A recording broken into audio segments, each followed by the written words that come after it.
मुंबई मंतोश्री विद्या मंदिर, राजभर समाज, सेवा संघ, राष्ट्रीय वीर महाराज सुहेलदेव राजभर जी की 116वीं जयंती बड़े हर्षोल्लास के साथ मनाई गई।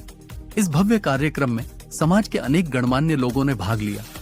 कार्यक्रम के मुख्य अतिथि उत्तर प्रदेश सरकार के विधान परिषद सदस्य विच्छयलाल राजभर रहे, जिन्होंने वीर महाराज सुहेलदेव राजभर के बलिदान और समाज सुधार में उनके योगदान पर प्रकाश डाला।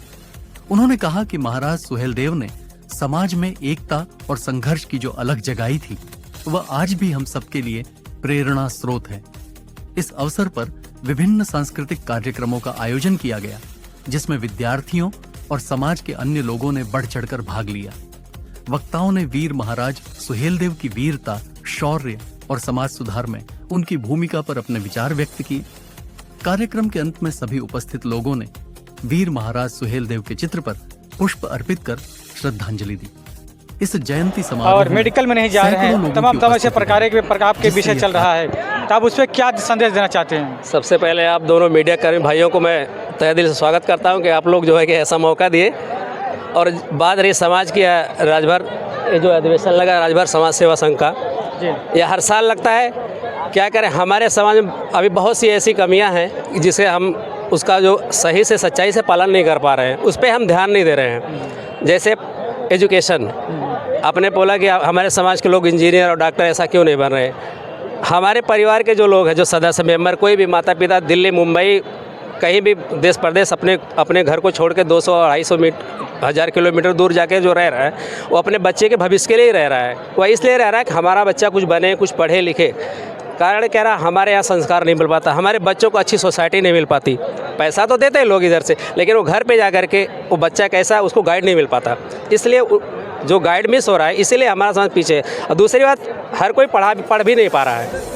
जो शिक्षा का भाव, हमने इसीलिए कहा कि जो सुहेलदेव जी की जयंती थी वो बसंत पंचमी के दिन इसीलिए पड़ी थी कि एक दिन ये लोग सोचेंगे सुहेलदेव जी के साथ साथ माँ सरस्वती की भी पूजा होगी, ताकि हमारा समाज, तब तो उस समय महाराजा सुहेलदेव जी भाला और तलवार से लड़े, युद्ध करके लड़े, लेकिन अब हम ये जो काल चल रहा है, जो मॉडर्न युग चल रहा है, इसमें हम भाला और तलवार से कोई युद्ध नहीं जीत सकते। तो उस समय राजशाही था। अब हमको अगर राजा बनना है, राजगद्दी पाना है, अपने बच्चे को राजा बनाना है, तो हमको शिक्षा की ज़रूरत है, हमें अच्छे एजुकेशनल की ज़रूरत है। अपने बच्चों का भविष्य, अच्छा एजुकेशन हमारे पास होगा, हमारा बच्चा IAS PCS डॉक्टर इंजीनियर तब जाके बनेगा, तब हम राजपाट कर सकते हैं। यही है। और हमारे समाज के लोग अभी तक जो है कुछ शिक्षा से वंचित रह चुके हैं, इसलिए अभी हमारे समाज का विकास, लेकिन ऐसा नहीं हो रहा। जाग रहे हैं लोग, जागरूक है। देखिए इतनी बड़ी तादाद में लोग आए हैं, जागरूक है तभी ना आए हुए हैं। तो धीरे धीरे हमारा समाज भी आगे की तरफ बढ़ रहा है, बढ़ेगा। ऐसा है कि बढ़ता रहेगा। और बहुत से ऐसे हमारे समाज में हैं जो अभी भी IAS PCS की जैसे डिग्रियाँ लेकर बैठे हुए हैं। नाम है, अभी देखिए, आप देख लीजिए, माननीय ओम प्रकाश जी हैं जो मंडी सचिव में जो है कि वो PCS अधिकारी है। अभी हमारा एक मित्र अभिषेक राजभर स्वर्गीय जो है, उनके वहाँ कनैला के जो है उन मास्टर साहब, उनके जो लड़के हैं, बहुत से ऐसे हैं।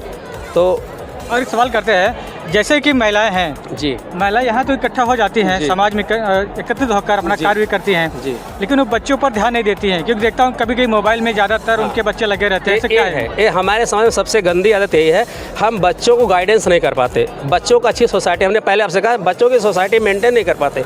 क्योंकि बच्चा, हमने कहा कि बच्चे को आप 80-90 हज़ार का iPhone दे देते हैं, लेकिन आप ये नहीं देखते वो बच्चा उसका क्या यूज़ कर रहा है। यानी 80-90 हज़ार का फ़ोन का वो मिसयूज़ कर रहा है।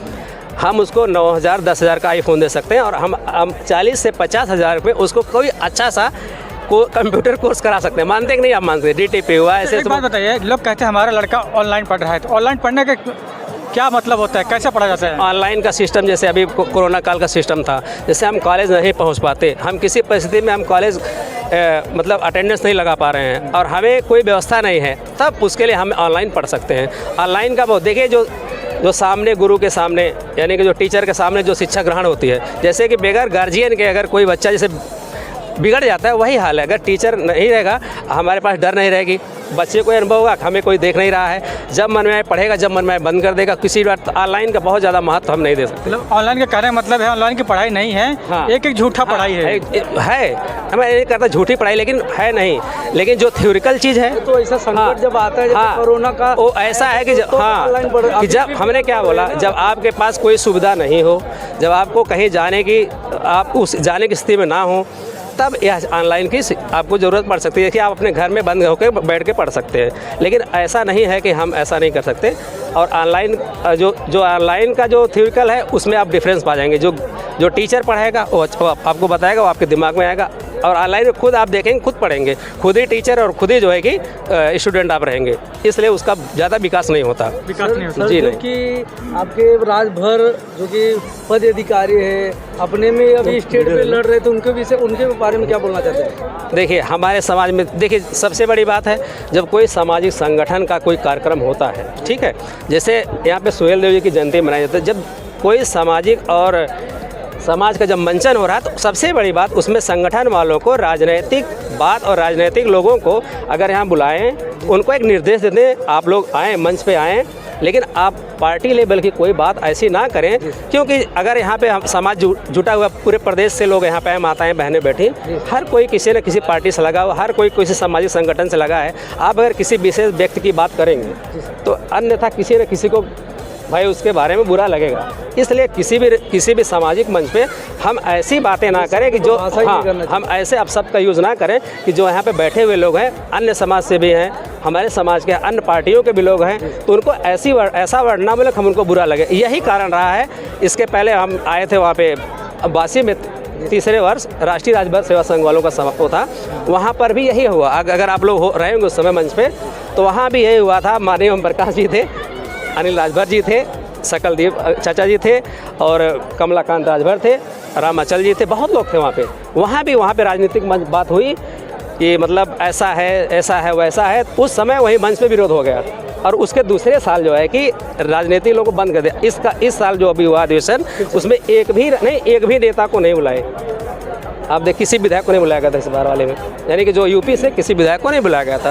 तो कहीं ना कहीं जब सामाजिक मंचन में राजनीतिक मंचन होगा उसमें बुराइयां फैलेंगी, क्योंकि लोग अपनी दफली बजाएंगे। तो अन्यथा ऐसा नहीं होना चाहिए, या संगठन वालों को सोचना चाहिए कि आगे से ऐसा ना हो कि हम अगर अगर हम देश प्रदेश किसी भी पार्टी के लोगों को बुलाते हैं, अपने समाज के लोग बुलाते हैं, तो यहाँ सब हमारे भाई हैं, सब सिर्फ संगठन की बात करेंगे। अगर संगठन के अलावा कोई बात करता है तो उसे उसी वक्त जो है संचालन को बंद करा देना चाहिए। इससे हम इस तरीके से चलेगा, नहीं इस तरह नहीं चल सकता और कोई ऐसी बात ही नहीं हो पाएगी।